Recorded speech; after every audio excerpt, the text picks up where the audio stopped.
הרבה שאלות נשאלות במלחמה הזאת סביב הסיפורים הקשים של מי ידאג ליתומי המלחמה. מה מנחה את הרשויות בקביעת אפוטרופוס לילדים?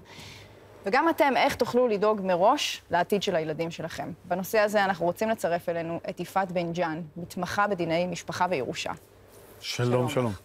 קודם כל נזכיר שזה לא רק עניין משפטי, יש כאן טרגדיה אמיתית. אין מקום בעולם שבו ביום אחד נוספו כל כך הרבה ילדים, יתומים משני הורים בפעולות איבה, מלחמה.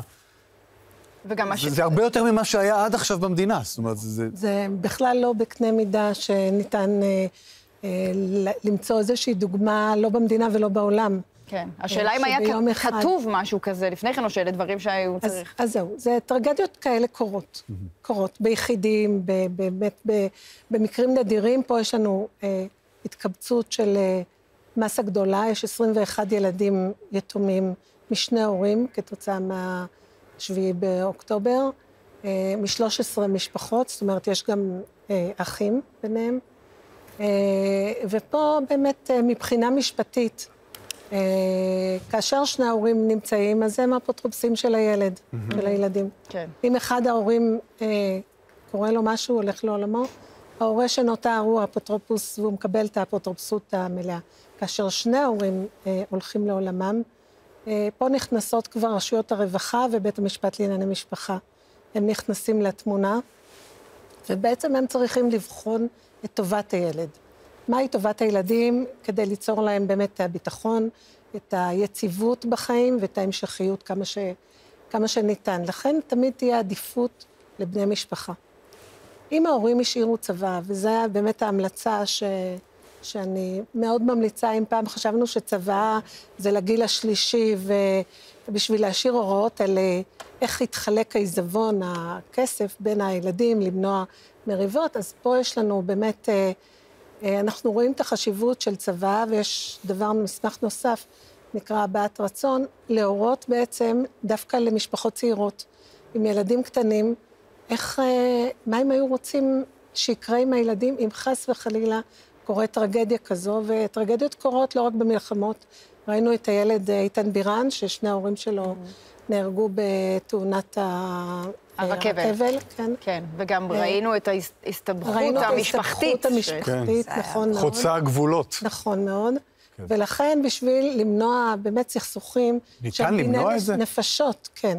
ניתן לצמצם את זה כמה שיותר. איך עושים את זה? בצבא, או במסמך הבעת רצון, ההורים שהם הורים לילדים קטנים, יכולים בעצם לתת הוראות מאוד מפורטות.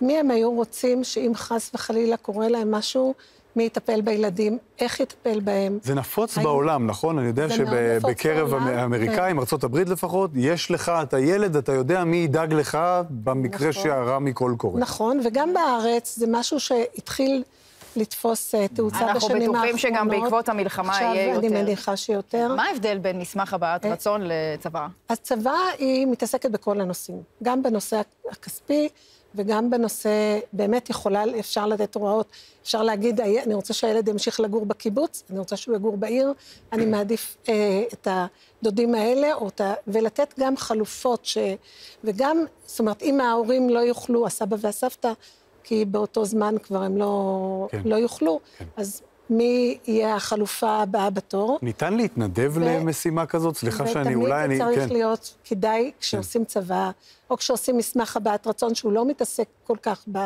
בפן הכספי, והוא מתעסק באמת בנושא הזה, לתת הוראות גם, ולבדוק עם אותו אדם, אותו גורם, אם הוא מוכן לזה, אם הוא יכול, אם הוא מסוגל. ברגע שלא עשינו... בכל מקרה, גם אם עושים את הצבא, וגם אם עושים מסמך הבעת רצון, בית המשפט ורשויות הרווחה כן ייכנסו לתמונה.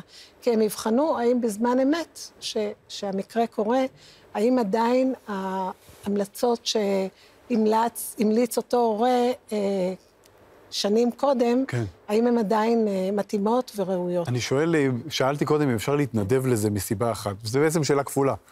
היה והרשומים למשימה, לא מעוניינים בסופו של דבר, או שהם לא יכולים, אבל בוא נגיד שהם לא רוצים. האם הם בכלל מודעים ברגע הכתובה? האם מותר להם לסרב לזה? בוודאי. אתה יודע, בן אדם יכול להסכים בזמן מסוים, וכשקורה המקרה הוא כבר רואה שהוא לא יכול. כן. או שזה לא מתאים לילדים. כשהדברים נכתבים, אבל צריך את האישור? לא צריך פורמלית, אבל בצבא, במסמך הבעת רצון כן צריך. אבל בזמן אמת, לכן בית המשפט ורשויות הרווחה ייכנסו לתמונה כדי לבחון האם זה באמת החלופה הראויה, האפוטרופסים המתאימים בשביל הילדים. ילדים נכנסים למסגרת משפחתית שהיא לא שלהם. מי מסתכל כתמונת מטריה ששלום להם, שהם לא עוברים איזו מסכת לא נעימה של הסתגלות? יפה, אז באמת צו האפוטרופסות תמיד ניתן בהתחלה לתקופה זמנית. ניתן לתקופה של מספר חודשים, ואחרי מספר חודשים בוחנים שוב, ורואים האם זה מתאים, והאם הילדים באמת מקבלים את כל מה שהם צריכים. ואז באמת רואים אם זה מתאים, ונותנים את האפוטרופסות הקבועה. כן. מה קורה אם הילדים עוברים לאפוטרופוס, והילד לא רוצה אותו ורוצה אפוטרופוס אחר, שהוא גם אופציונלי? אז בדרך כלל, לכן בית המשפט והרשויות של הרווחה נכנסים לתמונה. ותמיד יש העדפה למשפחה שהילד מכיר ושהילד מרגיש שם נוח. אבל תמיד אפשר גם לבטל את האפוטרופסות, לראות שהיא לא מתאימה, ואם הילדים גדולים, הרבה פעמים בית המשפט או הרווחה גם שואלים את הילד. ילדים מעל גיל 9-10 כבר שואלים גם אותם מה הם היו רוצים. עורכת הדין יפעת בן ג'אן, תודה רבה על הדברים האלה.